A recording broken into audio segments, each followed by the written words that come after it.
అందరికీ నమస్కారం. మన తాజా ఆర్గానిక్ ఫార్మ్స్ లో మనము మే 16వ తారీఖు మ్యాంగో హార్వెస్ట్ చేసుకోవడం జరిగింది.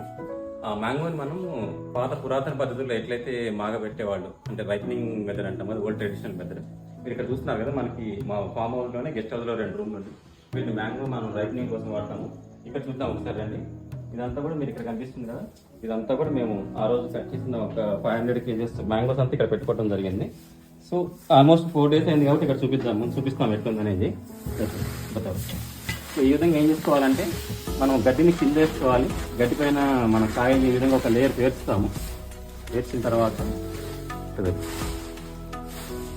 ఒక లేయర్ గడ్డి మీద మనం మొత్తం ఈ విధంగా వేసుకొని దానిపైన పేపర్ వేస్తాం. పేపర్ ఎందుకు వేస్తామంటే, ఇది ఏం చేస్తుందంటే కాయ మాగే క్రమంలో ఒక వాటర్ ఎవాపరేషన్ జరుగుతుంది. ఆ మాయిశ్చర్ని ఈ పేపర్ పీల్చుకుంటుంది. దానివల్ల ఏమవుతుందంటే మ్యాంగో కూడా మనకి ఎక్కువ డ్యామేజ్ లేకుండా హెల్దీగా ఉంటుంది. అందుకే ఈ విధంగా పెడతాం. సో ఈ విధంగా చూసుకుంటే దాంతో కూడా మీరు చూడండి, ఇదంతా కూడా ఈ రూమ్. సో ఈ రూమ్లో మనకు ఒక 15 రూమ్లో ఈ విధంగా మనం పెట్టుకోవడం జరిగింది. సో 4 days కూడా మంచి కలర్ వచ్చింది. మీరు కస్టమర్కి సెమీ రైస్ స్టేజ్ అంటాము. ఈ స్టేజ్ నుంచి కస్టమర్కి అందే లోపల తినడానికి రెడీగా ఉంటాయి. కొన్ని ఇంకా 2-3 రోజులు ఇంకా పండుగ ఉంటాయి వాటి వచ్చిన తర్వాత. ఇది క్విక్ అప్డేట్.